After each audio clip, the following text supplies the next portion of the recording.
hackerini e hackerini, come state? Come state oggi? La mia acconciatura, da un po' che non la facevo. E come state? Allora, fatemi sistemare sempre le cose mentre mi dite come state. Se mi volete dire come state. Ah, la musichetta è morta. Vabbè, andate così. No, penso che ripartirà, vediamo. No, non sentirete la musichetta. Ah! Perché mai questa cosa? No, sì, è partito. Ok. Adesso impazzivo, dicevo, ma che gli è presa mo' la musichetta? Pure la musichetta no, cioè, deve funzionare la musica. 3 ore a parlare della musichetta. Vabbè. Allora, come state? Ci sono un bel po' di notizie, alcune polemicose, permettetemi il termine. Ovviamente devo fare polemica oggi e capirete, cioè secondo me già lo sapete. Ad alcuni ho già fatto la mia polemica, tipo in ufficio pure polemizzavo su una roba. Vabbè, capirete, tanto sono le prime notizie. E siccome oggi non ho niente da raccontarvi come Pingu, come l'altra volta, iniziamo subito con le cyber news. Allora, vorrei fare una roba bellissima, tipo mettere una roba che quando io dico cyber news parte sopra tipo cyber news. Però uno non lo so fare, sì c'è l'intelligenza artificiale ma non lo so fare, e due non ho avuto tempo. Prima o poi lo vedrete, insomma. Ma non è questo il giorno. E quindi andiamo con le nostre favolose cyber news e ovviamente parliamo di Anthropic, i nostri amici di Anthropic. Ora, io non ce l'ho con Anthropic, e poi mi stanno pure simpatici in realtà. Però è giusto parlare di loro.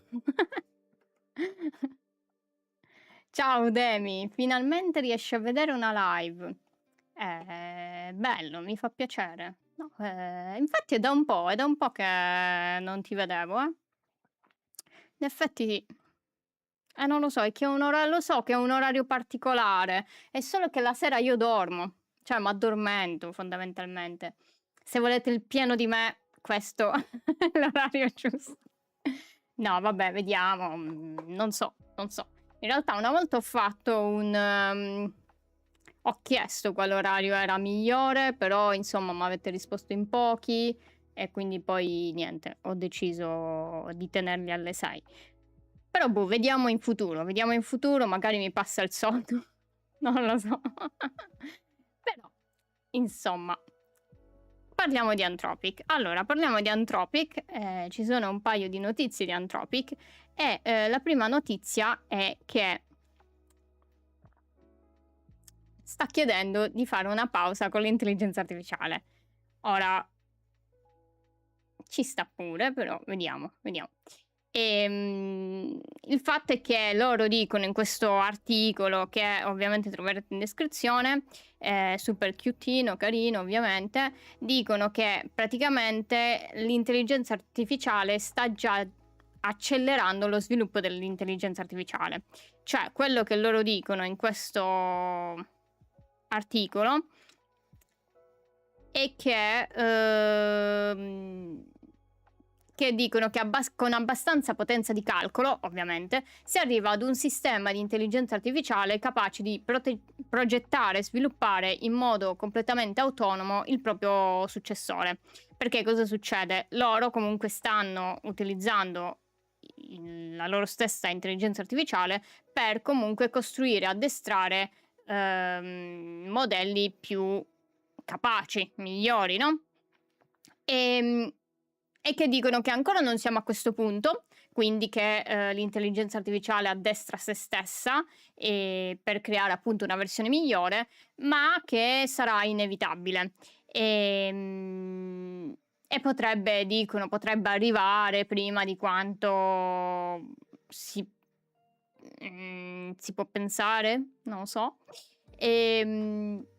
e dicono qui scompongono lo sviluppo di un modello in 2 tipi di lavoro. Uno è l'ingegneria, quindi scrivere codice, gestire l'addestramento, e un'altra è la ricerca, e quindi decidere quali esperimenti fare, vedere i risultati, capirli, insomma. E fanno fatto vedere che praticamente, vediamo se era, non mi vediamo dov'era. Tipo qui fanno tipo tutta la parte, vabbè. Vabbè, è lunghissimo. Insomma, così. E dicono che in ingegneria a Claude si può affidare un problema poco specificato e lui comunque trova come risolverlo. Praticamente le persone definiscono l'obiettivo ma non il metodo, e comunque Claude riesce a risolverlo. In ricerca, a quanto pare, dice Anthropic, Claude già eguaglia o supera le persone esperti nell'eseguire un esperimento. Demi, ho appena scoperto che Claude Fable è stato jailbreakato. Sì, guarda, non ho potuto, ne parliamo, però purtroppo non ho avuto tempo oggi, perché l'ho letto oggi velocemente che è stato jailbreakato, quindi non so benissimo, però lo possiamo vedere. Da qualche parte ho l'articolo, quindi vediamo insieme. E a quanto pare, insomma, dicevano che nella ricerca li eguaglia. Facevano un esempio, dicevano tipo, ovviamente parlavano anche di Mythos Preview, che arrivava tipo a un'accelerazione di 52 volte, ora non lo so. Però vabbè, questi sono dati. Però il fatto è che dicevano che restano comunque divari di prestazione quando invece si tratta di eseguire giudizio nello scegliere gli obiettivi, sia nella ricerca che nell'ingegneria, perché appunto non è umano e quindi vuole arrivare soltanto all'obiettivo. Quindi, insomma, questo. E quindi dicevano, è bravissimo fare qualcosa, ma decidere cosa vale veramente la pena fare non è tanto bravo, e questo appunto è ancora il vantaggio dell'essere umano, dicevano per ora.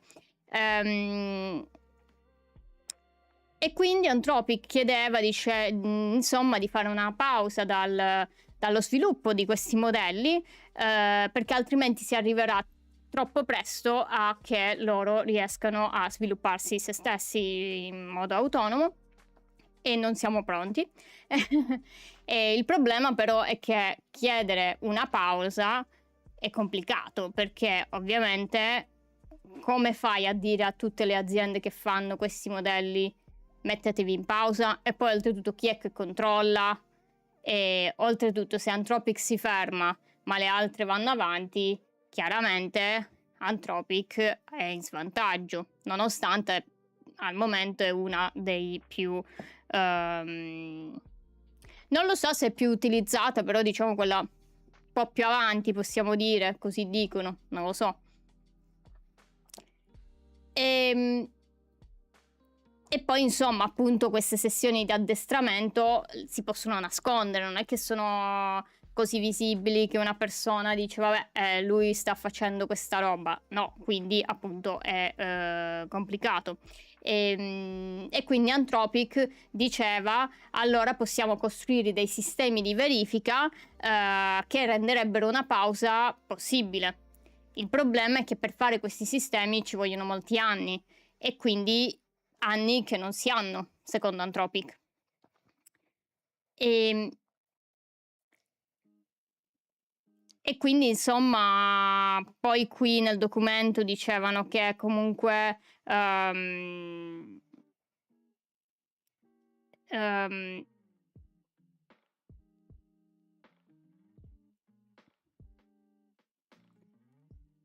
che insomma le aziende di 100 persone potrebbero fare il lavoro di organizzazioni da 10.000 o 100.000, che appunto i sistemi di intelligenza artificiale si stanno hanno questo automiglioramento ricorsivo, quindi un modello migliora se stesso, l'altro modello così, e così iniziano a costruire i propri successori, con poca supervisione,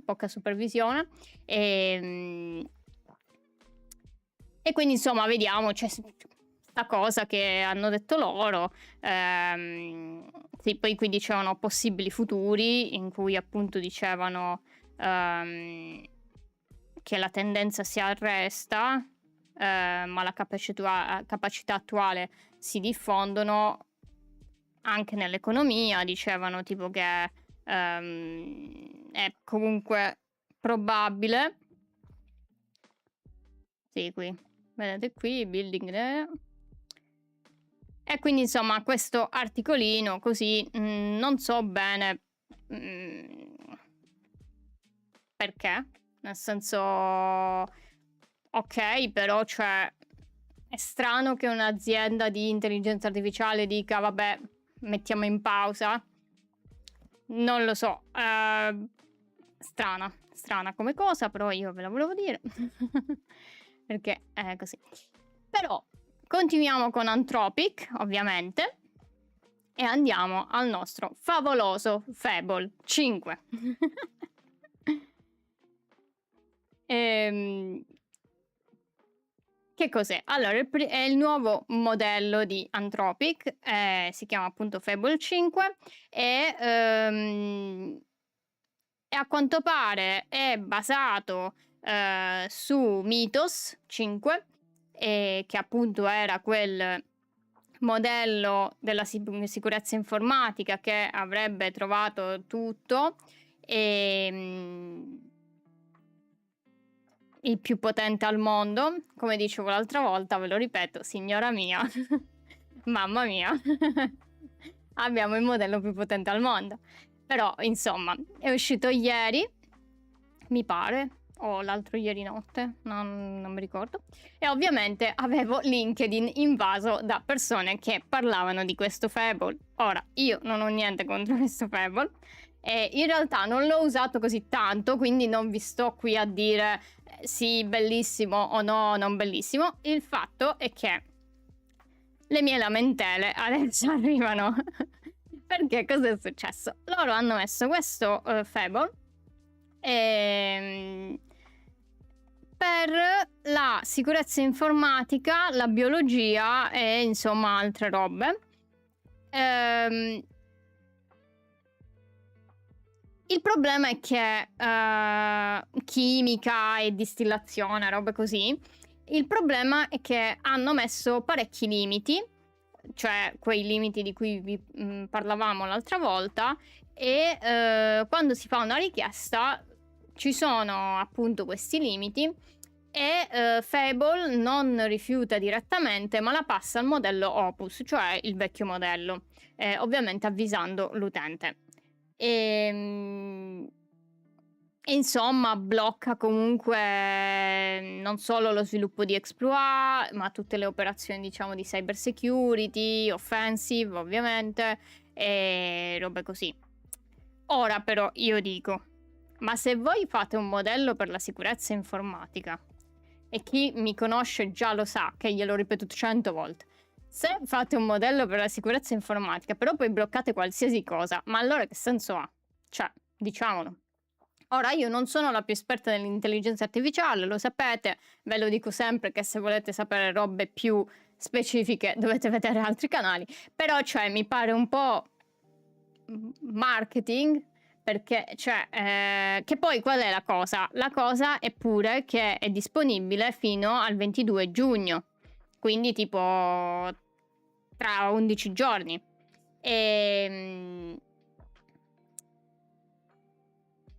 E quindi, cioè, incluso con l'abbonamento Pro e altre cose, dopo il 22 giugno sarà disponibile tramite soltanto crediti, quindi pagate, ogni volta pagate, insomma, non è disponibile nei token dell'abbonamento.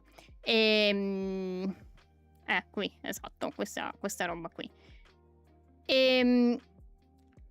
Il problema è che sto Fable costa 2 volte Opus, quindi se con Opus usavate un tot di token, con questo Fable ne usate il doppio, quindi anche per questo in realtà non ci ho giocato molto, perché in realtà mi servivano i token questa settimana e quindi non volevo consumarli o aspettare 3 ore per per avere la cosa. Cioè, non sto dicendo che li consumate immediatamente, dipende cosa dovete fare, però ovviamente se vi serve magari evitate di utilizzarlo, no? Boh, magari lo provo sto fine settimana, però insomma ci ho provato un pochettino e m'ha bloccato tutte le richieste, quindi non lo so. Che poi, esatto, non sempre avvisa l'utente. E in realtà infatti a me mi bloccava direttamente. Ora io ho un'altra polemica qui, perché io ho chiesto ok, ho chiesto una roba un po' too much forse, no? Un po' troppo malevola, però voglio dire, mi sono iscritta al Cyber Verification Program, fatemi fare il mio lavoro, no? Perché cosa gli ho chiesto? Gli ho dato uno script offuscato che so che funziona contro Defender e gli ho chiesto, me lo fai uno simile per un'altra roba? Niente, non ce l'ho fatta, mi ha negato 100 volte. Tutti i modelli mi hanno detto no, questa roba bypassa Defender, non possiamo farlo. E io ho detto, ma scusate, io voglio fare solo il mio lavoro. Ora io capisco che è difficile distinguere tra chi vuole fare per il male e chi vuole fare per il suo lavoro bene, no? Per il proprio lavoro. Però, cioè, mi bloccate così, io la prendo un po' a male. Cioè, non mi potete bloccare così. Io vi voglio bene, Anthropic. Comunque, io ho fatto un falso positivo, una richiesta di falso positivo, però non mi hanno considerato. Vediamo se nei prossimi giorni mi risponderanno. Ho i miei dubbi, però, boh, vediamo. Comunque, non lo so, magari lo provo un po', questo nuovo modello. Secondo me adesso che stanno per fare IPO pubblica notizie per fare pubblicità all'azienda.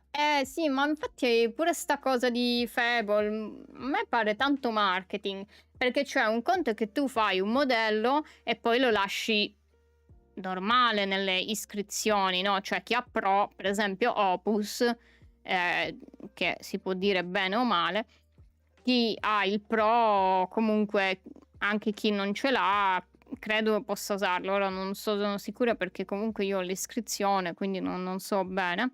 Però diciamo col Pro, Max, eccetera, comunque si possono usare. Invece qui la cosa strana è che loro hanno messo, sì, ve lo lasciamo fino al 22 giugno, incluso nelle iscrizioni, però poi non più. Ora, la cosa è pure che probabilmente gli costa un sacco e quindi non è sostenibile. Opinione mia questa, non sono sicurissima. Forse non è sostenibile includerlo, cioè ci perdono un botto includerlo nei piani e quindi lo fanno a credito, però boh. Tra l'altro non so se lo sai, ma le chat con Fable sono tutte memorizzate per fare training, controlli di sicurezza da Anthropic. Allora, non mi ricordo, avevo letto... No, c'era la cosa... Aspettate. Io sapevo che c'era scritto... C'era scritto nel coso di Claude... Che mi pare... Ah, no, ma non tutte. Io sapevo quelle segnalate. Vediamo se lo trovo. Perché era scritto qui da qualche parte. Che poi sì, un'altra cosa, Fable si può utilizzare senza limiti, ma solo se si fa parte di questo Cloud Mythos Preview, che è il programma a cui hanno accesso solo le aziende, diciamo, tipo Google, non so, Google, Apple, probabilmente Apple o robe così. Però ora non ricordo dove l'avevo letto, però io sapevo che soltanto le chat segnalate venivano salvate appunto per sicurezza. Quindi insomma le mie chat sono salvate, però va bene. Chiedevo solo di fare cose. Però non mi ricordo adesso, quindi può essere che magari è come dici tu, Demi. Ora non ricordo bene. Ah, magari vi metto anche questo come articolo. Ops, me lo salvo qui e poi dopo ve lo metto. Però non mi ricordo adesso dove... Mi pareva di averlo letto qui, perché comunque qui sono spiegate le robe di Anthropic. Però vediamo.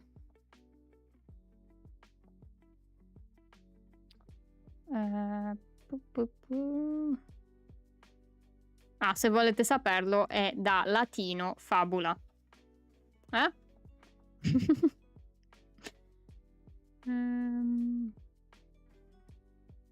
No, non mi ricordo dove l'avevo letto, quindi non ricordo. Però la cosa è che pure costa di più. Quindi insomma, non lo so se l'avete provato. E la cosa che sì è stato jailbreakato, l'ho letto stamattina. O forse avevo letto qui questa roba. No, vabbè. E andiamo a cercarlo. Claude.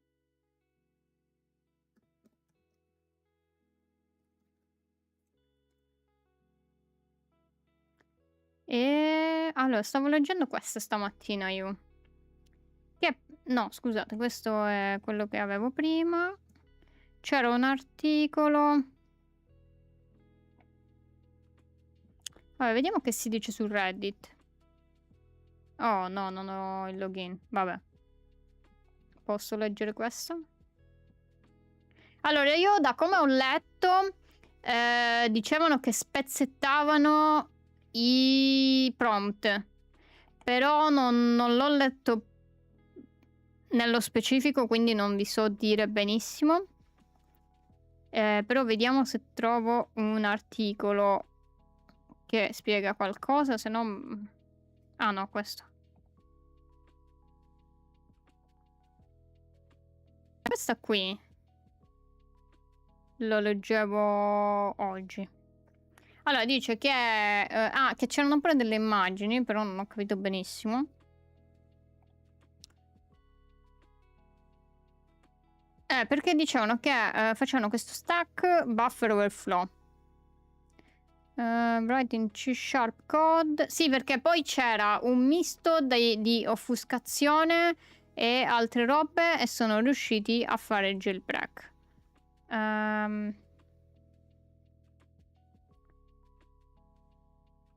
Perché hanno usato una combinazione di queste tecniche. Unicode, questo non mi ricordo come si traduce, non lo so, cirillico e altre robe,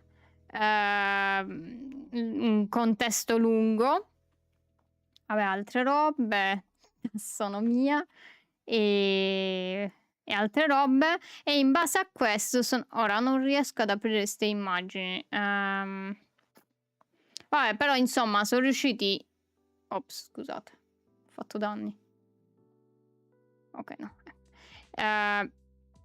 In base, unendo tanti di questi offuscamenti e anche narrative, no? Sono riusciti insomma a fare il jailbreak. Che poi è tutto qui, cioè non è facile ovviamente, però si può fare, cioè anche con gli altri modelli si può fare. Se voi iniziate a dirgli cose, offuscarli, e così le combinazioni si riescono poi ad avere un jailbreak. Però non riesco ad aprire queste immagini perché X... Vabbè, andate così. Vediamo se... Ah, questo dice what works. Vediamo. Ah, ok, questo è un altro. Non lo so se è lo stesso. Qui abbiamo un... cosa.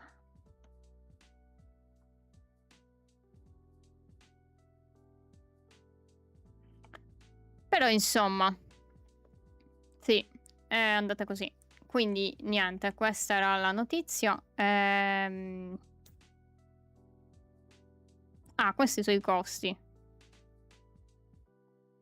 Vedete, i costi aumentano rispetto a comunque Opus. Che poi a un certo punto, no, ieri stavo usando Opus, a un certo punto m'ha passato a Sonnet, così. E io ho detto: "Ma chi t'ha chiesto scusa? Ma scusate, lasciatemi con i modelli che scelgo." No, non lo so perché ha fatto questa cosa. Vabbè. E questa era l'altra notizia. Ora passiamo sempre ad una roba di intelligenza artificiale perché diciamolo ormai è un'ossessione. E parliamo di una notizia, di una ricerca in realtà che ha fatto l'azienda di sicurezza che si chiama Varonis, e credo si pronunci così, non lo so. E hanno fatto praticamente un agente AI basato su OpenClaw, che diciamo è un framework, un strumento che diciamo permette ai modelli di interagire con i sistemi reali. No, ne avevamo parlato, che comunque c'erano parecchie problematiche per la sicurezza. Demi, mi stai dicendo riguardo Fable, per assicurare la responsabilità dei diciamo modelli Mythos class, quindi tipo relativi a Mythos, richiediamo la retention dei dati e la review come un lavoro di sicurezza. I prompt sottomessi e gli output generati da questi modelli basati su Mythos sono mantenuti per 30 giorni per trust, non lo so, fiducia e sicurezza in ogni piattaforma. Ok, quindi se li tengono, va bene, quindi non scrivete niente. No, scherzo. Però effettivamente dicono per sicurezza. Però in teoria non dovrebbero essere usati per il training, perché comunque c'è l'opzione che potete rimuovere per il training, quindi cioè andrebbero contro quello che loro dicono. Quindi se io tolgo la cosa lì, la cosina nelle impostazioni per togliere il training e poi tu me lo fai lo stesso, cioè ovviamente io non lo scopro, però vai contro quello che stai dicendo, oppure contro la legge, perché comunque se c'è l'opzione non dovresti farlo. Quindi, cioè, in teoria forse li mantengono e se li guardano. Non lo so. Per sicurezza. È tutto per sicurezza. No, ma sicuramente non verranno usati per il training. Cioè, poi chi lo sa, però diciamo non facciamo quelli che pensano a male, dai. Però bello, non sapevo questa parte. Ok, grazie Demi. E ora passiamo a questo. Praticamente i ricercatori di questa azienda hanno creato, insomma, un agente AI e l'hanno collegato ad una casella Gmail e a strumenti, diciamo, di navigazione, alle API di Google Workspace e anche dati aziendali. E i dati, che ovviamente loro hanno creato finti, includevano credenziali anche AWS, quindi tipo il cloud di Amazon, e anche credenziali di database, comunicazioni interne, insomma dati sensibili. E poi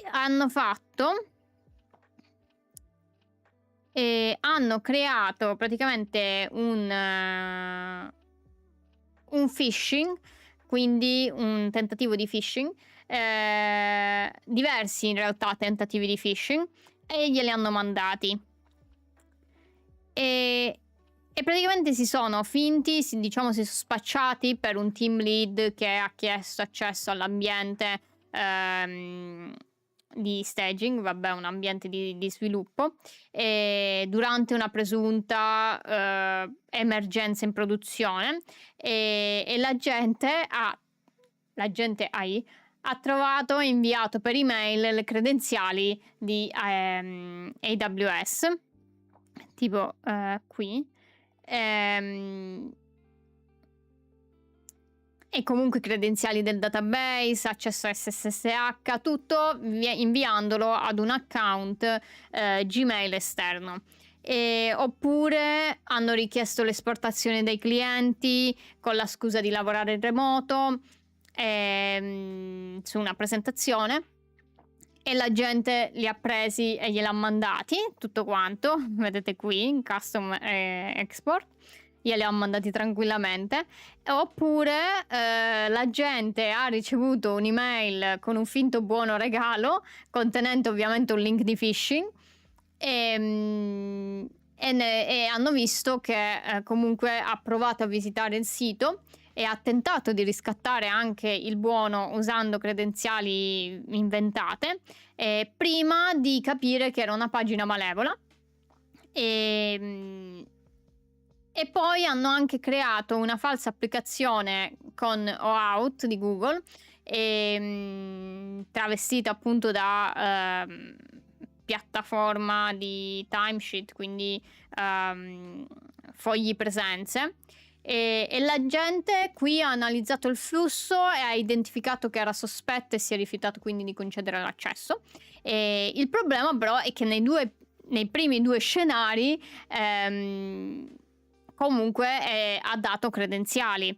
E qui infatti l'analisi diceva: gli agenti AI sono bravi a riconoscere URL sospetti, perché ovviamente leggono l'URL, possono capire se è sospetto oppure no,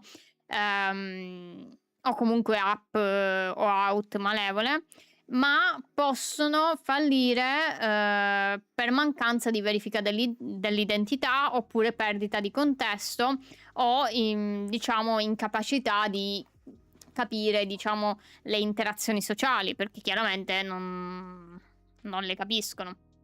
E qui però è interessante, perché se un'azienda ha un agente AI che ha accesso a molti dati, qualcuno potrebbe invece, cioè, perché la cosa adesso qual è? Invece di attaccare la persona con il phishing, che magari adesso riescono a capirlo, magari non tutti, però, e anche sono molto complicate alcune da capire, però diciamo c'è una consapevolezza in più.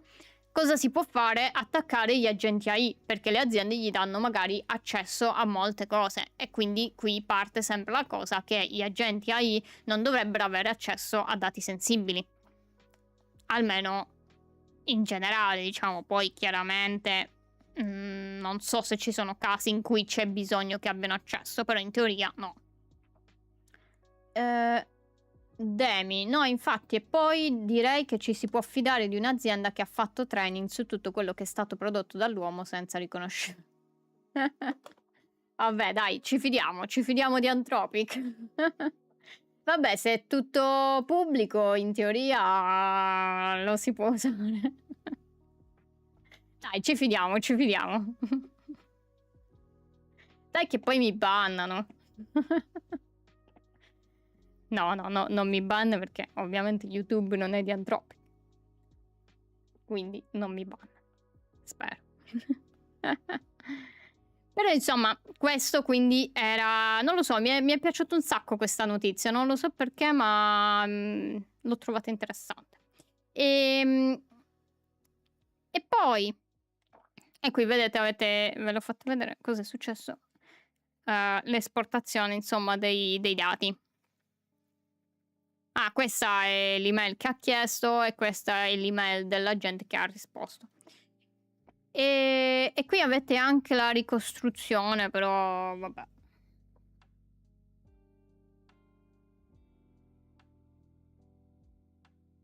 Dell'attacco, insomma.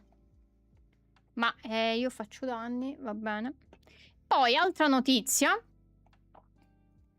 Ops. È che praticamente Apple ha presentato Siri AI, non so se l'avete visto, che praticamente è una versione completamente nuova dell'assistente vocale basata su Apple Intelligence, che utilizzerà comunque l'intelligenza artificiale di Google. Quindi c'è questa partnership.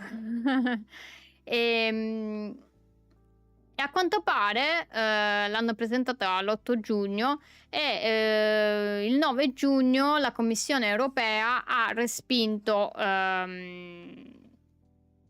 Perché cosa è successo? Allora, Apple, come vedete qui anche nell'articolo, ha annunciato che a causa del Digital Market Act non sarà in grado di distribuire Siri AI nell'Unione Europea con il rilascio di iOS 27 e iPad OS 27. E la Commissione Europea ha respinto la richiesta di Apple dicendo che non è proprio così. Ora, io non voglio prendere le parti di nessuno, cioè, vabbè, è andata così, non si avrà Siri AI, ce ne faremo una ragione. Però praticamente è così. Allora, praticamente il Digital Market Act è una legge europea che diciamo è progettata per impedire a giganti tecnologici come Apple di insomma richiudere gli utenti nei propri sistemi e bloccare la concorrenza. Ora, in passato ci sono state robe così, proprio appunto per evitare concorrenza, evitare di bloccare la concorrenza. E praticamente in base a questa legge l'Unione Europea obbliga Apple ad aprire il software dell'iPhone in modo che anche gli altri assistenti di intelligenza artificiale rivali, tipo OpenAI e altri, possano accedere agli stessi dati del dispositivo a cui accede Siri AI. A quanto pare Apple dice che non lo può fare perché per una questione di sicurezza e privacy, perché secondo loro dicono Apple sostiene che secondo l'interpretazione di questo Digital Market Act dovrebbe dare a qualsiasi assistente virtuale accesso diretto ai dati privati degli utenti, perché chiaramente stanno su un telefono, quindi ci sono tanti dati.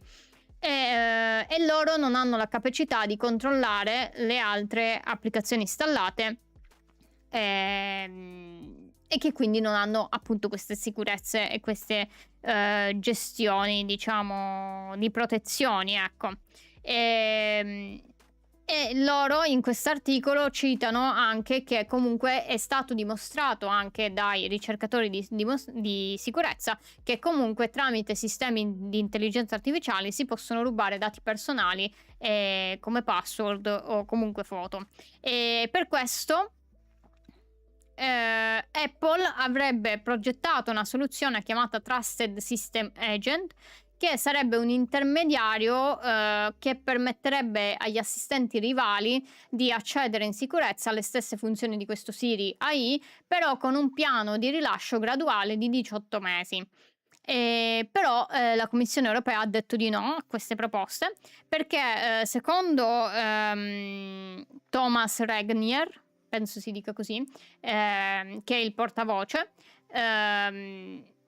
secondo lui la decisione di non rilasciare Siri AI in Europa è soltanto di Apple, perché semplicemente non è stata in grado di sviluppare soluzioni di interoperabilità, che sarebbero praticamente che gli altri sistemi di intelligenza artificiale possono accedere ai dati del telefono e quindi ad avere accesso agli altri assistenti concorrenti e che quindi non rispettano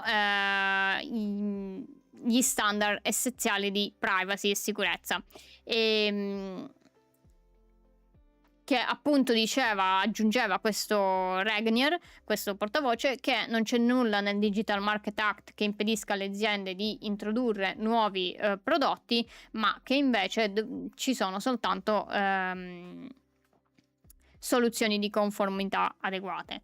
E oltretutto la cosa che dicevano in quest'altro articolo è che secondo appunto l'Unione Europea questo è un controsenso, perché anche Siri AI usa già un modello di intelligenza artificiale di terze parti, cioè quello di Google, quindi è già un controsenso, perché mi dici loro dicono non vogliamo dare accesso ad altri sistemi di intelligenza artificiale per sicurezza, ma loro stessi stanno usando già un modello di terze parti. Ovvio, qui si parla di tutti i modelli di intelligenza artificiale, quindi magari è un po' più complessa, però comunque è anche un controsenso, no? E secondo la commissione loro volevano dare questa soluzione in 18 mesi, appunto questa soluzione che avrebbe messo in sicurezza i dati, eccetera, per far affermare nel mercato europeo il proprio assistente, prima di concedere l'accesso agli altri assistenti concorrenti, diciamo. E questo cosa significa? Praticamente significa che ovviamente chi ha un iPhone o un iPad avrebbe usato comunque Siri AI per 18 mesi, poi dopo 18 mesi l'utente non è che diceva sai, adesso posso usare OpenAI, ChatGPT, quello che è, quindi passa a quello. No, dopo 18 mesi ci siamo abituati e rimane Siri AI, e quindi loro dicevano è un po' sospetto che si vogliano 18 mesi per costruire questa soluzione di sicurezza quando voi dovevate farla prima. E quindi insomma la Commissione Europea ha tramite appunto il Digital Market Act ha vietato insomma di rilasciare Siri AI, però questa, come diceva il portavoce, è una decisione di Apple, perché appunto non si è adeguata, diciamo, alle leggi europee. Quindi insomma queste sono le due parti. Vediamo come finirà. Credo adesso che Apple ha fatto ricorso, ma è ancora pendente, quindi vedremo come andrà a finire. Non lo so, vediamo.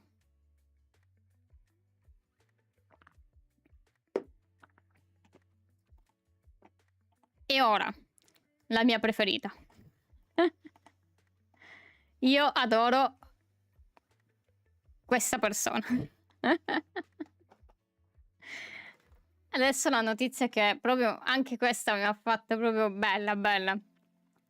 Perché praticamente hanno trovato, ora non è che fa scalpore, cioè da una parte sì, perché comunque è particolare, molto molto interessante questo attacco che hanno fatto. E chi è? Praticamente questo Nightmare Eclipse è la stessa persona che aveva trovato quella vulnerabilità che bypassava BitLocker, che si chiamava Yellow. Vediamo se lo trovo.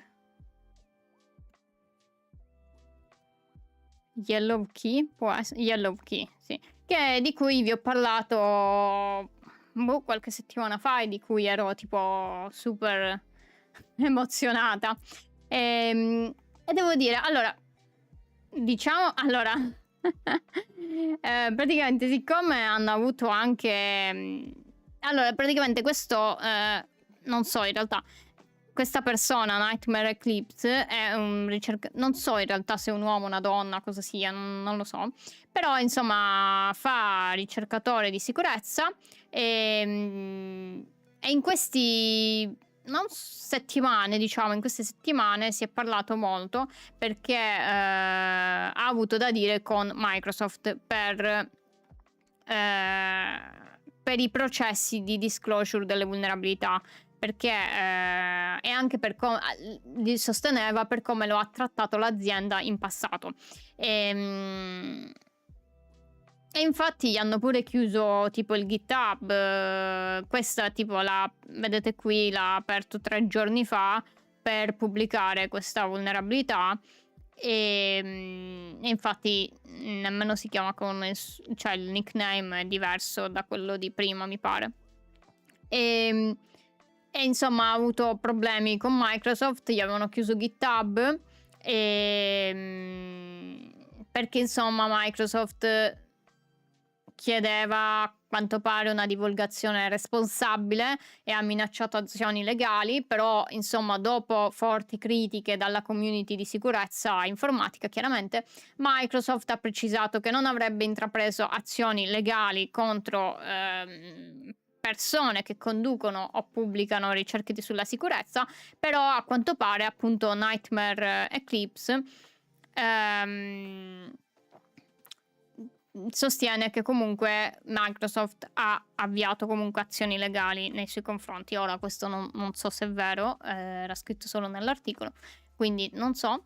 E comunque il GitHub era sospeso, ne ha creato un altro e vediamo cosa ha trovato, perché è molto bello. Ops, scusate. Bella anche l'immagine, non so se avete visto l'anime, però vabbè, andiamo avanti.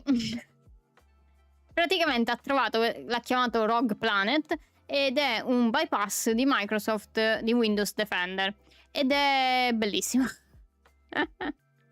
E a quanto pare dice che è una race condition, adesso vedremo che cos'è. So hit or miss, vabbè. E dice che ha avuto il 100% di successo in alcune macchine ma non in altre, che a quanto pare è stato testato su Windows 11 e su Windows 10 con la patch di giugno 2026 e che comunque funziona. E a quanto pare è confidente che potrebbe funzionare anche nelle versioni di Windows Server, quindi insomma non cucuzze. E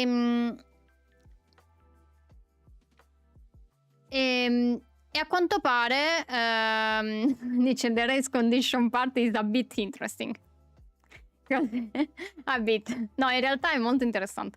E una volta che ha successo viene creata un terminale con system, quindi la massima, diciamo il massimo privilegio, e quindi in questo modo si bypassa Defender, perché magari si parte da utente normale con pochi privilegi. Se non si riesce a spegnere Defender o comunque a bypassare in qualche modo, non si riesce magari a fare privilege escalation, cioè andare ad avere amministratore e quindi ad avere privilegi più alti. O in questo caso system. Non cucuzze, è molto tecnico, non è per tutti. Sì, in realtà sì, molto preciso, tecnico. Hai ragione, Demi. Dico anche mica cucuzze, che più o meno siamo sempre lì.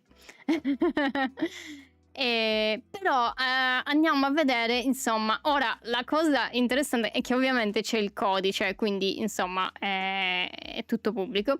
E io sono andata a vedere questo codice, no? E la cosa bella è che se voi scrollate fino alla fine, no? Perché poi c'è molto interessante, vediamo se lo carica. C'è una roba molto simpatica. Vediamo se me lo carica, ve lo faccio vedere. Perché comunque è lungo come codice, quindi vediamo, provo a ricaricarlo. Aspettiamo che carica. Intanto vi dico come funziona. Praticamente è una race condition, che è un tipo di vulnerabilità di quando due processi competono per accedere alla stessa risorsa allo stesso momento. E il programma non sa gestire chi vince in quel momento. Vi ho fatto l'esempio l'altra volta come quando magari siete su Amazon. Ovviamente spero Amazon non sia vulnerabile a questo, però boh. E voi magari mettete nel carrello qualcosa, una maglietta, diciamo così, che costa 10 euro, non lo so.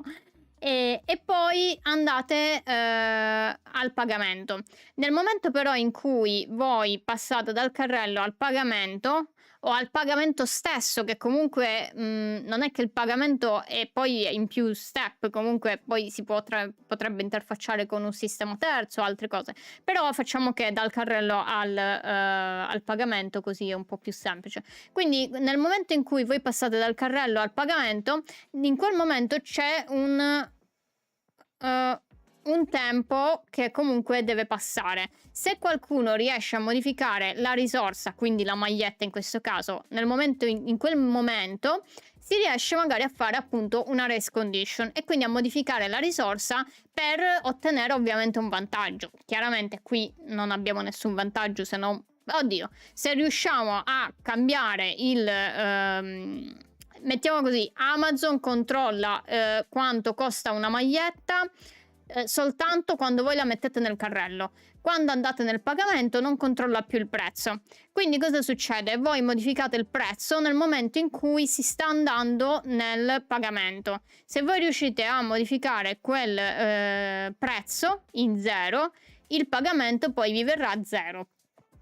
Ovviamente ci sono controlli per queste cose, però in teoria questa è la vulnerabilità. Ora, se andiamo sotto, c'è un messaggio. Alla fine c'è questo, dice: io odio fare questo, ma devo farlo, ma lo faccio per davvero, perché non ho altra scelta. È la prima volta nella mia vita che le mie lacrime bruciano i miei occhi, aggiungendo più come si dice, pain, sofferenza all'esistente agonia. Sai che Microsoft, perché tu lo sai che Microsoft, perché tu continui a fare questo a me. Ora, io ho guardato se c'erano altri commenti di questo genere, però è l'unico, non so perché, però dolore, grazie che mi avete aiutato. Però non lo so, l'ho visto per caso in realtà, non è che, perché io scrollo certamente quando gli script quando le cose script, programmi sono lunghi, io scrollo a caso e c'era questo messaggino, quindi questa chicca ve la volevo far vedere. Però insomma, come funziona?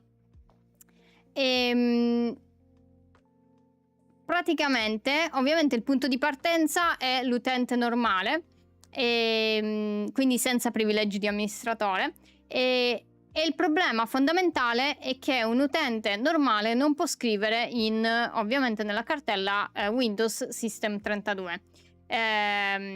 Sì, sono easter egg, sì, hanno ammesso questo easter egg, no? Non lo so.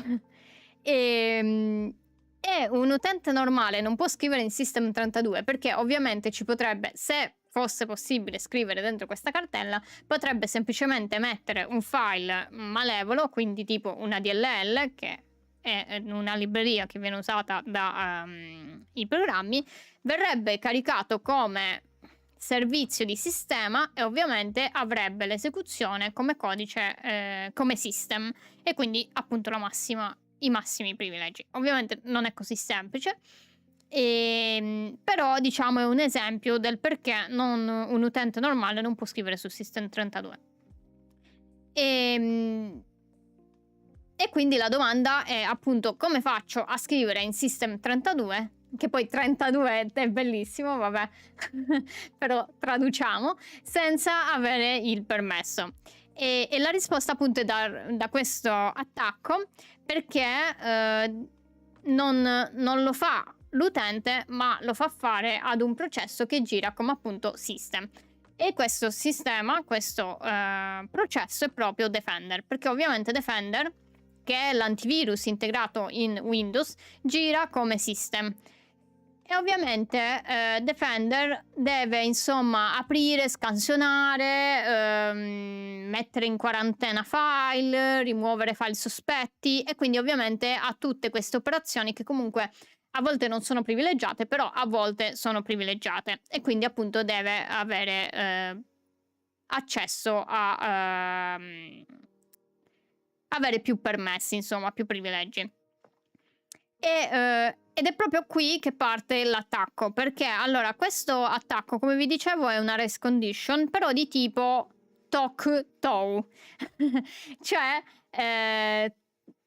time of check to time of use.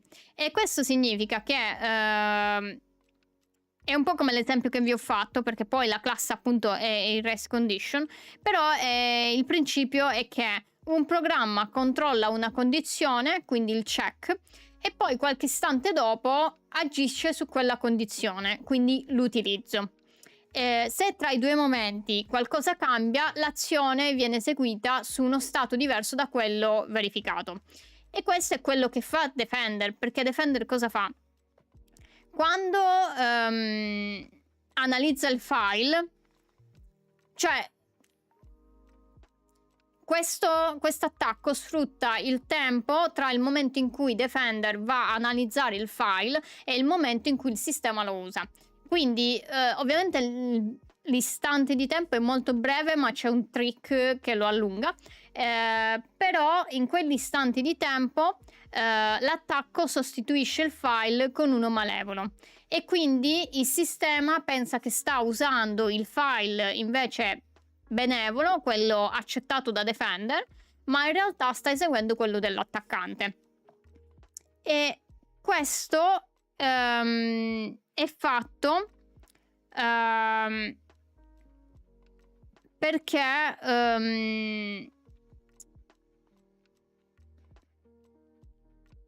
è fatto in particolare in realtà, perché praticamente cosa fa? L'hackerino usa un file su disco, che sarebbe questo VHD, vediamo dov'era.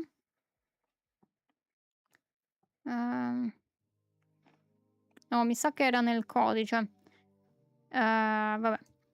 Che è questo VHD che è praticamente un file sul disco che Windows sa montare e trattare come un'unità di disco vera e propria e quindi insomma ha proprio tutto il file system, completa diciamo di file system, ha pure la lettera dell'unità, quindi tipo per esempio se andate su Windows avete C, ma potete avere, che sarebbe appunto l'unità, però potete avere anche altre lettere, in questo caso si potrebbe avere per esempio Z. E in questo caso l'attacco lo utilizza perché un disco virtuale può essere smontato immediatamente e quindi la cartella sparisce. Invece se si crea diciamo sparisce al volo. Se invece si crea una cartella reale non la si può far sparire al volo e all'hackerino gli serve appunto questo file esca e anche un percorso noto. E poi insomma dopo che fa l'attacco va a rimuovere questo disco virtuale per rendere il percorso utilizzabile appunto per il dirottamento. E poi utilizza quello che si chiama op lock, cioè l'opportunistic lock. Ora c'è una differenza con il lock normale, perché quando in genere nei sistemi, quando un programma accede ad una risorsa, gli mette un lock, cioè va a dire questa risorsa la sto usando io e non farla toccare finché non ho finito. Invece con l'opportunistic lock vi do diciamo queste informazioni perché poi serviranno a capire tutto. L'opportunistic lock invece è sempre un lock, però è diverso perché l'idea è sono l'unico ad aprire un file, il sistema mi concede questo op lock e io posso tenere i dati nella cache locale senza chiedere al server. se qualcun altro vuole aprire questo file, il sistema mi avvisa prima, e così io posso scaricare la mia cache e cedere, diciamo, la risorsa, il file, eccetera. E quindi questo è proprio il punto in cui, cioè, è fondamentale questo, perché serve, diciamo, a tutto l'attacco, perché è proprio un avvisami quando qualcuno arriva, così io mi tolgo praticamente. E questa cosa è fondamentale proprio per allungare la finestra della race condition. Perché trasforma la finestra, diciamo, da quando Defender scansiona il file a quando poi il file è usato effettivamente, da pochi secondi, da microsecondi probabilmente, a tempo illimitato, perché finché io non dico ok, lascio la risorsa viene bloccata, rimane bloccata. Perché cosa succede? Quando il sistema prova ad aprire il file, il sistema, il kernel, chiamiamolo sistema, chiede a me, qualcuno vuole accedere a questo file, posso farlo? E finché l'hackerino non dice sì, ho tolto tutto, vai, il processo che sta aspettando rimane in attesa, e quel processo è proprio il processo di Defender che gira come system. E quindi in quel momento l'hackerino può cambiare il file, però non lo cambia così a caso. Praticamente utilizza quello che si chiama symbolic link.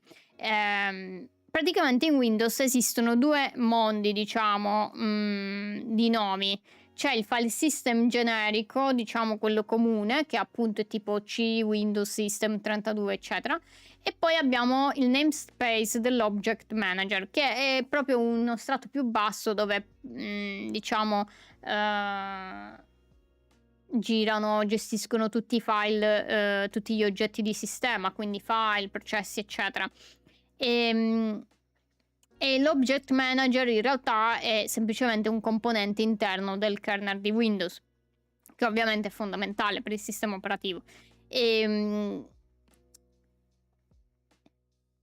E c'è dentro questo namespace esiste una directory, una diciamo cartella, dai, però non è proprio una cartella, forse sì, non so in realtà, però che si chiama RPC control, che ha una proprietà fondamentale per, diciamo, l'attacco, perché è un processo che in cui l'utente, o comunque i processi user space, quindi che l'utente, processi lanciati da utente normale, può scrivere dentro. Quindi abbiamo questo processo, questa directory RPC control, in cui processi lanciati come utente normali possono scrivere dentro, però questo è nel namespace del Object Manager, quindi comunque una parte di sistema in cui in teoria non si potrebbe scrivere, perché appunto ci sono processi, sono oggetti del sistema proprio. E cosa fa? Praticamente nel momento in cui, allora, noi siamo arrivati che, lo so, è un po' complicato, però ci arriviamo. Nel momento in cui io ho creato questo file, questo disco virtuale in cui io non metto niente in quel momento, oppure metto un malware, metto qualcosa di malevolo, in questo caso penso che abbia messo qualcosa per aprire il terminale, però non sono sicurissima, e metto questo, diciamo, questo script, chiamatelo come volete, che mi permette di avere altri privilegi, quindi di avere system. E poi magari no, forse è benevolo, perché Defender lo deve comunque analizzare, quindi Defender lo analizza, questa cartella, che è fatta con un disco virtuale. Poi si allunga la finestra con questo opportunistic lock, e quindi io dico al sistema: finché io non finisco di avere a che fare con questo file benevolo che ho messo io, non rilasciare la risorsa. Quindi il disco virtuale rimane bloccato. Io, Hackerina, cambio il file perché in quel momento Defender ha finito, quindi per il sistema Defender ha detto ok, questo file è buono, e il sistema aspetta e dice: qui siamo tutti come system, vi ricordo, tutta questa roba è come system. E nel momento in cui io cambio la risorsa su questo disco virtuale e lo faccio puntare con un symbolic link a quella directory RPC control, che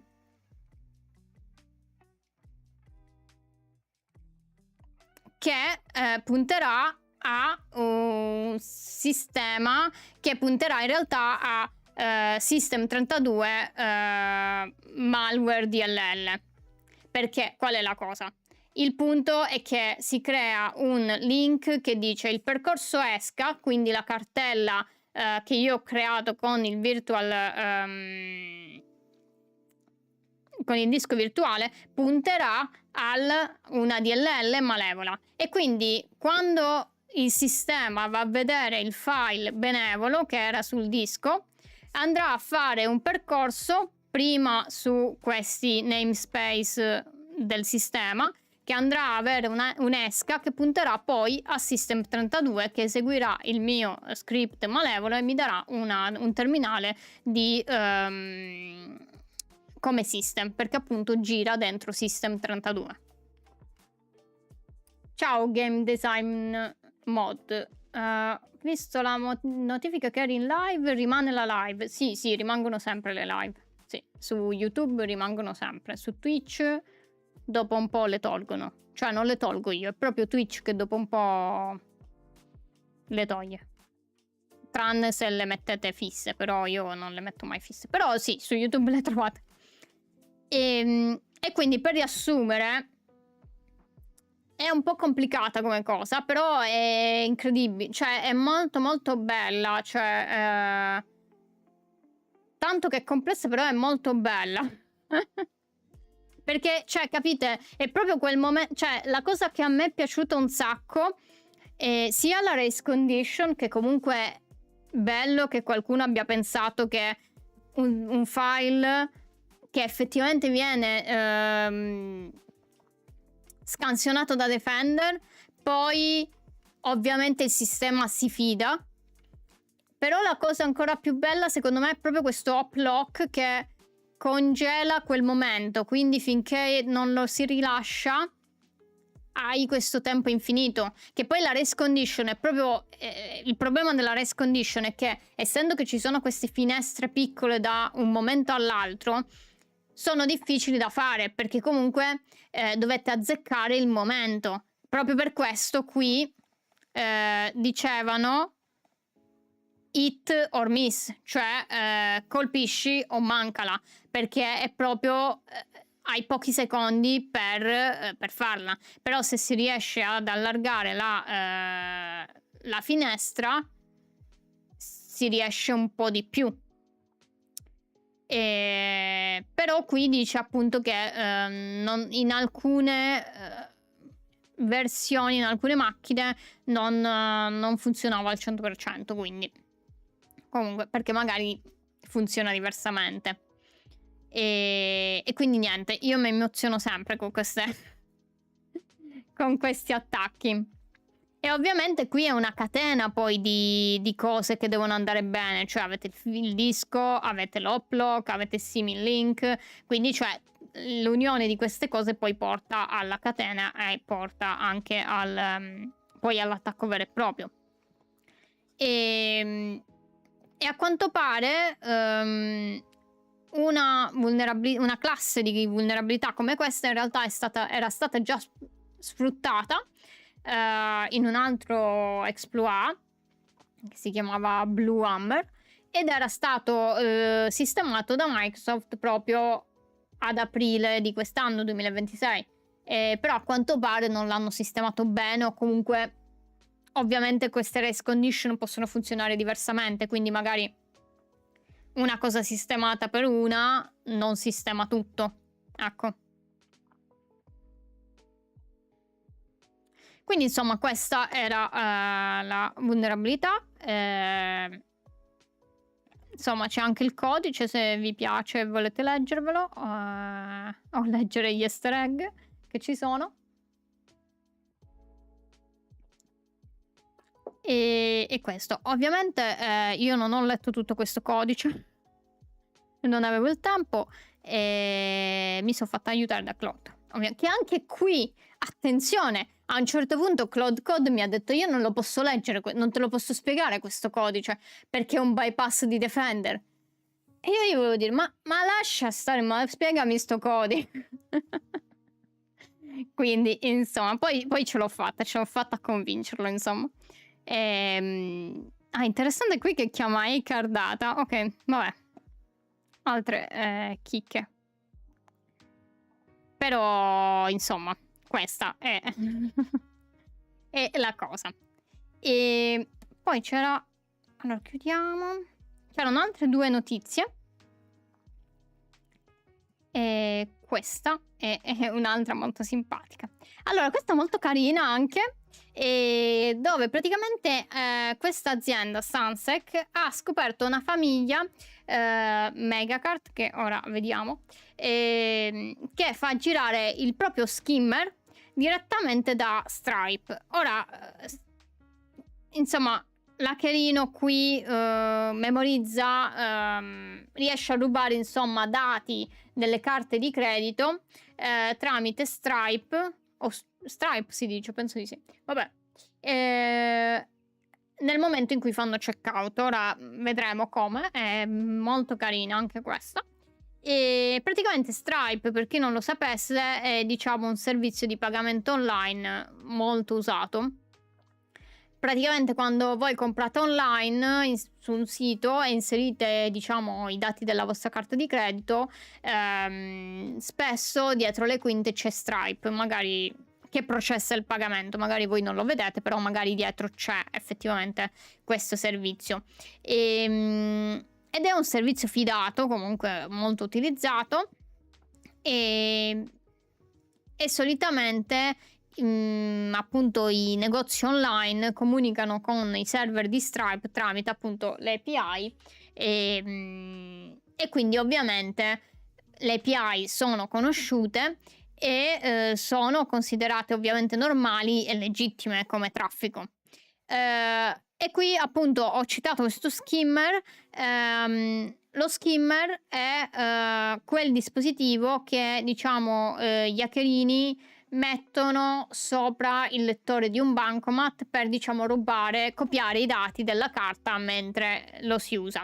In questo caso però abbiamo uno skimmer web che è stato chiamato MageCard, a quanto pare dal gruppo che lo ha reso famoso, ed è la versione digitale appunto di uno skimmer. Iniettano del codice JavaScript che ora vedremo come lo iniettano, vedremo anche, lo iniettano in una pagina di checkout e quello va a copiare tutti i dati della carta mentre si digitano, prima ancora che vengano inviati al vero sistema di pagamento. Quindi voi pagate normalmente, non vi accorgete di nulla, ma una copia dei dati è già stata mandata agli hackerini. In questo caso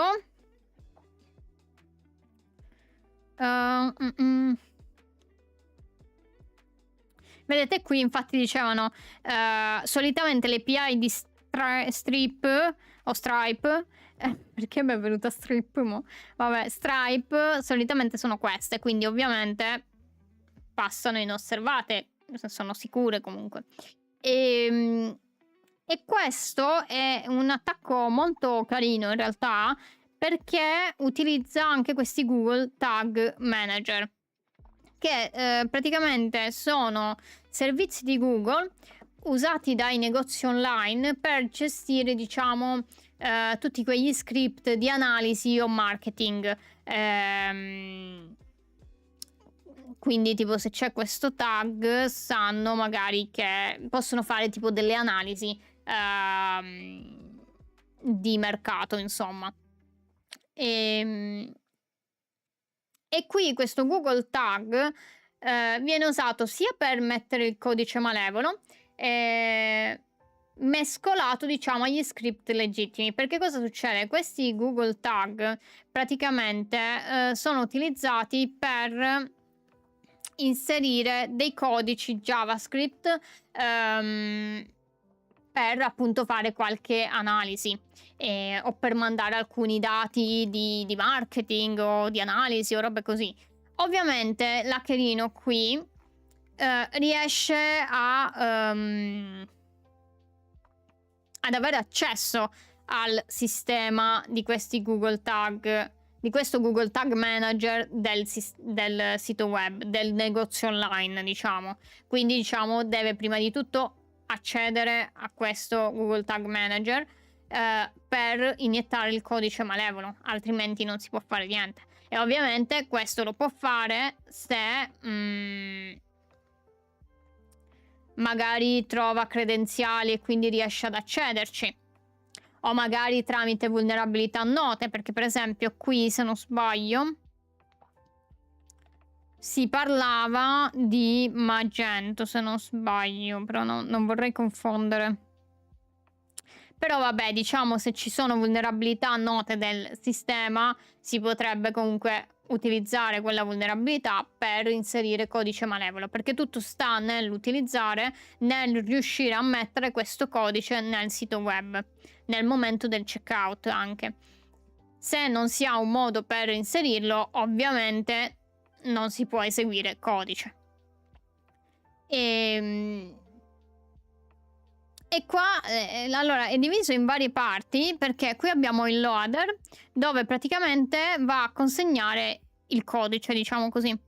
E qui va a dire, vedete qui, questa sta a indicare se, perché poi questo codice si basa su ovviamente pagine conosciute. E quindi qui pagine e sistemi conosciuti. Quindi se noi attacchiamo un sistema, analizziamo la pagina di quella pagina web e vediamo che magari c'è questo checkout nella pagina. In questo caso loro vanno a dire se l'indirizzo della pagina attuale contiene la parola checkout, questo sta proprio a indicare questo, allora fai qualcos'altro, entra in questo if e fai qualcos'altro. In questo caso loro aspettano 2 secondi prima di agire, questo è un po' per anche far caricare la pagina e sembrare meno sospetti. E poi, ed è questo set timeout 2000, questo è 2 secondi, e poi passati questi 2 secondi fanno questo. Questo get metastring, vedete che è una funzione qui, che vanno a dire vai a recuperare il codice dello skimmer, che dopo vi spiego, perché ovviamente perché loro utilizzano comunque anche loro utilizzano Stripe per ospitare lo skimmer, che comunque ci sarà un codice, e sia per ricevere i dati rubati. Però questo ve lo dico dopo, perché dopo c'è scritta una roba interessante riguardo questo. E praticamente cosa fanno? Vanno a recuperare il codice dello skimmer, e quando ce l'hai, vedete qui che ci sono questi den, eccetera, quando ce l'hai fai questo, quindi questo.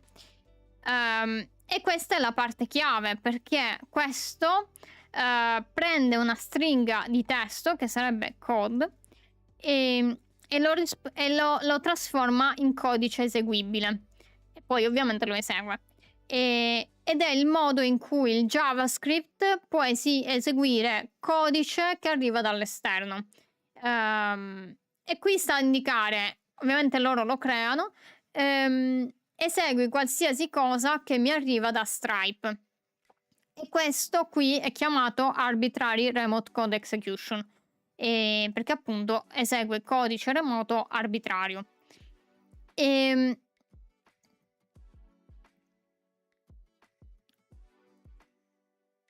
E vabbè, qui appunto ve l'ho detto, prende, i dati di un certo cliente che però non sarà un cliente vero, ma è un cliente che creano loro, e si prendono il codice dai metadata e ricostruiscono il codice per poi eseguirlo.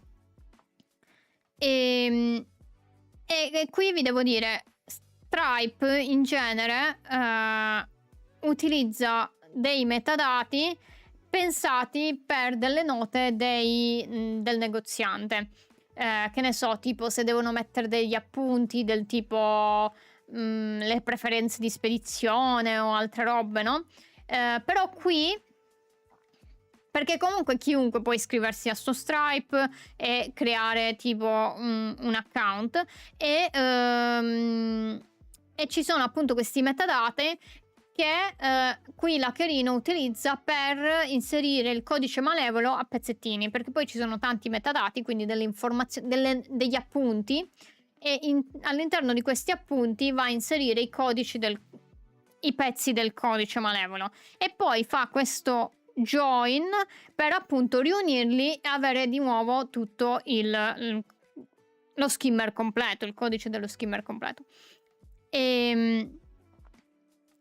E poi abbiamo qui per esempio ci sono i metadati, vedete qui abbiamo un finto cliente dove ci sono i vari pezzi dello skimmer, vedete metadata 0, 1, 10 e così via, perché appunto si spezzetta.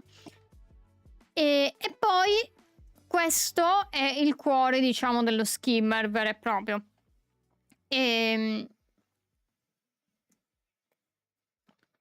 Ecco dove era Magento. Qui, perché loro si sono basati su Magento, che è una piattaforma diciamo molto diffusa per costruire negozi online e questo attacco è costruito proprio su Magento, quindi loro si sono andati ad analizzare proprio la pagina di Magento come funzionava.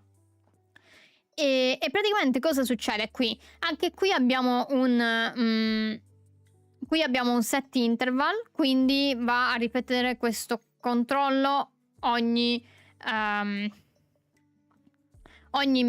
1000 millisecondi, quindi ogni secondo va a controllare questo che stiamo andando a vedere. E cosa fa? Qui va a vedere, ecco qui, con questo va a cercare nella pagina il pulsante di checkout e vedete qui questo nome è proprio di Magento, quindi appunto loro sanno che si chiama così e dicono cerca questo bottone e se non viene trovato non fa nulla, perché magari non esiste ancora, perché ancora non siamo nel checkout, e poi una volta invece che lo trova va a fare questo clear interval, che diciamo è giusto per dire smetti di cercare, e poi fanno questo add event listener, che sarebbe a dire quando l'utente clicca, vedete qui click, esegui il furto dei dati che gli interessano. Infatti vedete qui abbiamo questo grab che dice è una funzione che dice leggi il valore di un certo campo del modulo e se non c'è scrivi null e poi legge uno a uno i dati che gli servono, quindi che ne so, il numero della carta, la scadenza, il codice CVV, l'indirizzo, eccetera, e poi li unisce tutti. Dov'era? Li unisce tutti con questa barretta che è pipe, con la pipe. E questo gli servirà appunto per poi mandarli di nuovo su Stripe. perché e poi qui è anche bello che controlla che i primi 4 campi, che sono appunto il numero, il mese, l'anno, il CVV, siano settati, perché altrimenti, se non sono settati, non gli interessano, perché vogliono solo, dati che effettivamente funzionano. E poi la cosa qui è che vengono, cifrati con lo XOR, e poi vengono salvati nel local storage, che è praticamente una piccola memoria, diciamo, del browser, che il browser, diciamo, mette a disposizione per ogni sito, e quindi quei dati vengono, diciamo, messi lì, parcheggiati momentaneamente, però ancora non li ruba. Li lascia lì, quindi lo skimmer li mette in questa piccola memoria e non li ruba al momento. La cosa li ruba dopo. Anche qui c'è questo set timeout, quindi l'invio viene un secondo dopo il caricamento e poi viene ripetuto ogni 60 secondi. Anche qui. E cosa fa? Ovviamente loro, separano il furto dall'invio perché è un po' più furtivo, perché la cosa succede? Loro rubano i dati quando la vittima clicca, però l'esfiltrazione, quindi il mandare questi dati viene dopo, così viene mescolato di più come normale traffico. Se invece si vedono troppe richieste quando la vittima clicca, magari può essere sospetto, magari qualcuno può guardare. Invece se vengono mandati dopo, qualcuno dice vabbè, sono di Stripe, va bene così. E poi cosa fa qui? Praticamente recupera i dati che aveva parcheggiato, diciamo, nella local storage. Se non c'è, non fa niente. Se c'è, invece, pulisce, diciamo, come prima, smette di controllare, finisce con il timer.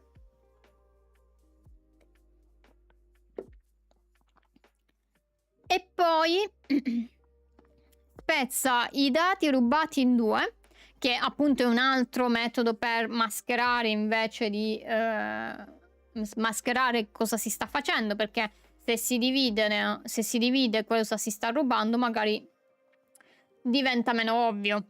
E poi viene mandato a questo API stripe.com version 1 customer. E questa è una roba pazzesca, perché loro praticamente usano Stripe per rubare. Perché loro qui vanno a creare un cliente finto e all'interno gli mettono i dati rubati. Così loro avranno tutto nell'account Stripe dell'hackerino. Quando l'hackerino vuole vedere i dati, basta che va a vedere un cliente nell'elenco dei clienti e prendere i dati che gli servono. Quindi così. E la cosa che hanno notato i ricercatori, se vedete questo SK test, che poi sarebbe il bearer, quindi sarebbe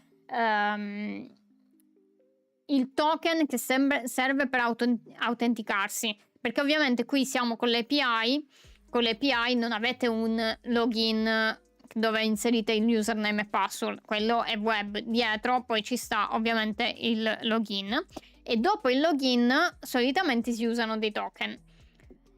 Qui abbiamo questo bearer che, se vedete, questo SK sta per secret key, quindi è la chiave segreta di Stripe, ed essendo la password dell'account di Stripe, ovviamente non si espone, perché comunque potrebbe essere letta, e ovviamente se si ha una chiave, se si ha la password, il token, si può accedere ai dati Stripe utilizzandolo per bene, diciamo. Utilizzandolo per attaccare, all'hackerino non gli interessa, perché all'hackerino interessa solo gli serve solo per mettere i dati che sta rubando e prenderli dopo. E quindi i ricercatori che hanno fatto questa, appunto, ricerca dicono che trovare una chiave SK in uno script del browser è di per sé una compromissione, una prova di compromissione, perché non esiste un motivo legittimo che ci sia, cioè non ha senso che qualcuno mette una chiave lì dentro.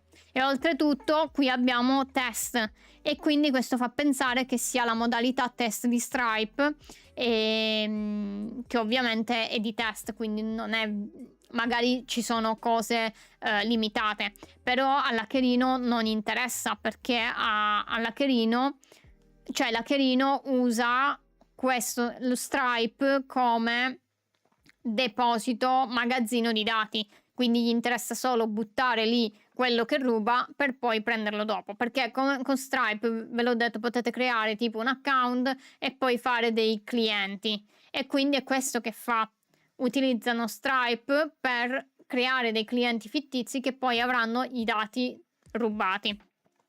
E a quanto pare c'è stata anche una variante Firestore, dove appunto si usava questo Firestore Google API. Però è interessante perché comunque utilizzano un sacco di robe. Vedete, anche qui abbiamo Stripe per nascondere il traffico, poi abbiamo i metadati di Stripe per inserire i dati, la creazione di clienti, cioè una roba veramente pensata, incredibile. Perché poi l'utilizzo di Stripe, ve l'ho detto, è proprio per mascherare il traffico, perché ovviamente se si vede un server sconosciuto mentre si sta facendo un pagamento, questo può essere sospetto, però se si vede lo stesso traffico che viene utilizzato per il pagamento, allora magari passa inosservato, e quindi è molto interessante. E a quanto pare, qui ci sono gli indicatori, e a quanto pare, oltretutto questo è un esempio di quello che si chiama Living of Trusted Service, cioè gli hackerini non compromettono l'infrastruttura propria, cioè non costruiscono un'infrastruttura propria, quindi un server loro, ma utilizzano invece servizi legittimi che sono fidati per ospitare sia il codice malevolo, ma anche per raccogliere i dati, perché ovviamente restano invisibili ai sistemi di sicurezza, perché si fidano di quei domini. E a quanto pare la ricerca che è stata fatta, dove appunto hanno visto i dati di questi clienti fittizi, vediamo se era questo, tipo penso sia questo. Ops.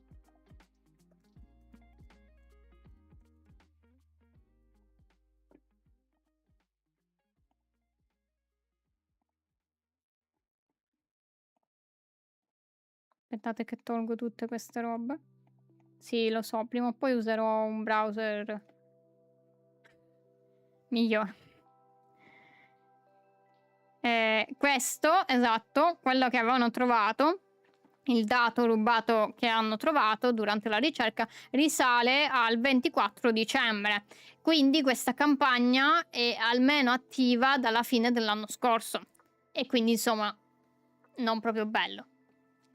Poi ultima notizia, se il mio browser mi aiuta, che poi non è una notizia, però cioè nel senso è molto simpatica questa cosa, perché praticamente il 1° giugno 2025 Elon Musk aveva annunciato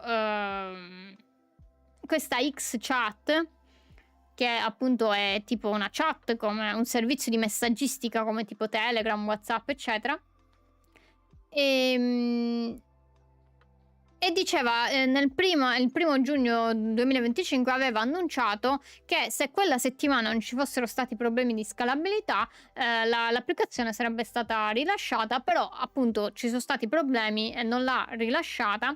E a quanto pare gli utenti iOS hanno avuto accesso a soltanto ad aprile di quest'anno 2026, e a quanto pare Android invece non c'è una data. Però insomma,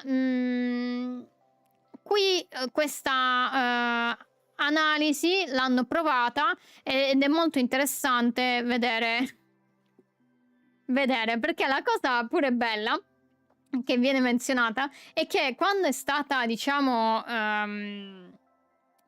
annunciata da Musk, aveva detto che aveva dichiarato che questo servizio sarebbe stato costruito su un'architettura completamente nuova, scritta in Rust, con crittografia stile Bitcoin.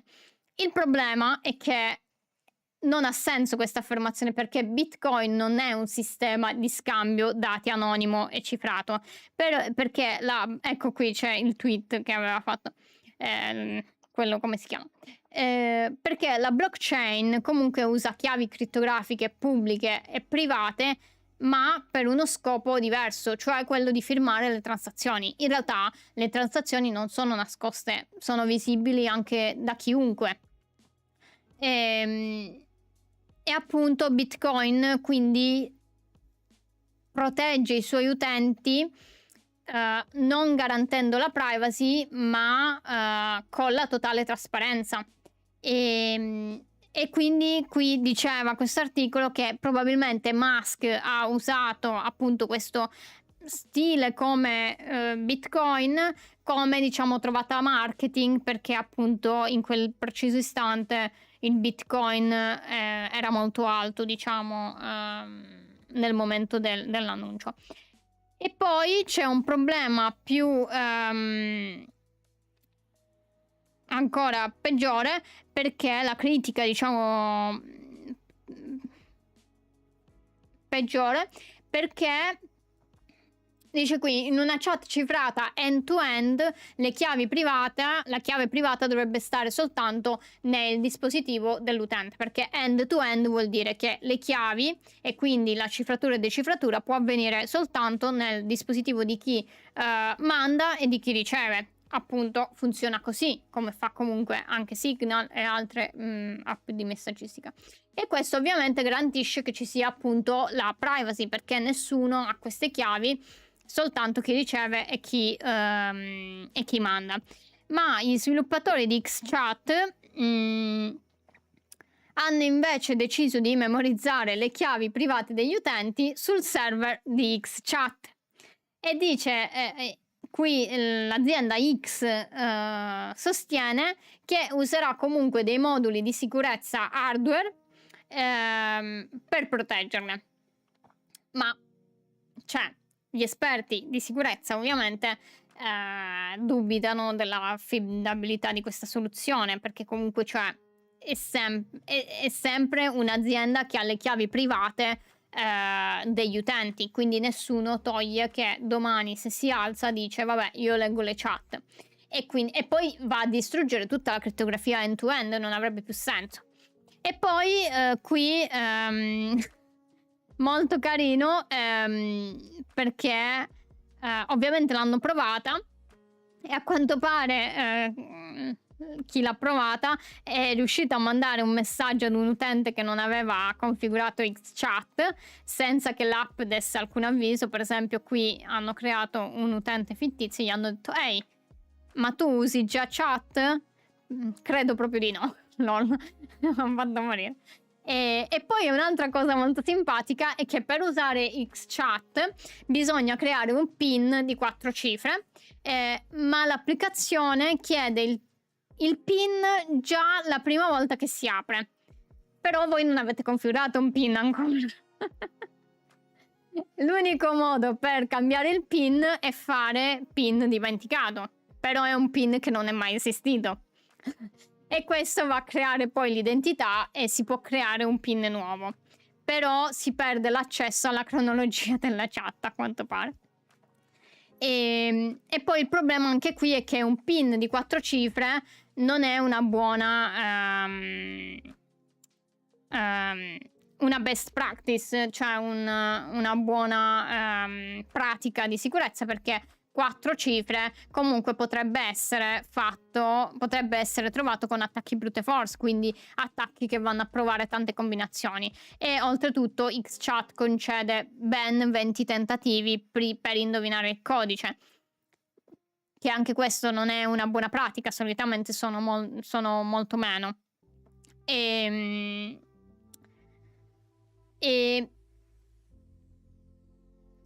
E quindi questa è un'altra cosa che non protegge bene i dati sensibili degli utenti, perché appunto non è molto sicuro. Ehm, e poi insomma, anche qui la giornalista che ha scritto quest'articolo dice che ha notato che l'app comunque somiglia, è molto più simile a Facebook, e qui c'era tipo la cosa del PIN. Ehm E che insomma poi diceva quale usare se volete buona sicurezza, Signal, se si vuole parlare con chiunque, poi WhatsApp, se poi tutta la vostra vita gira intorno ad X, allora diceva immagino che sia meglio di niente. Però niente, m'ha fatto ridere sta cosa e ve la volevo portarvela.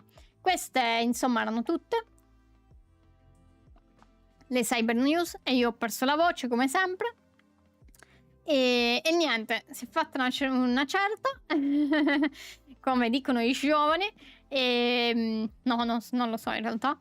E niente, ci vediamo allora prossima settimana non sono sicura se farò le cyber news perché sono alla conferenza qui a Zurigo all'area 41, quindi se segue qualcuno da Zurigo mi trova lì tutti e 2 i giorni.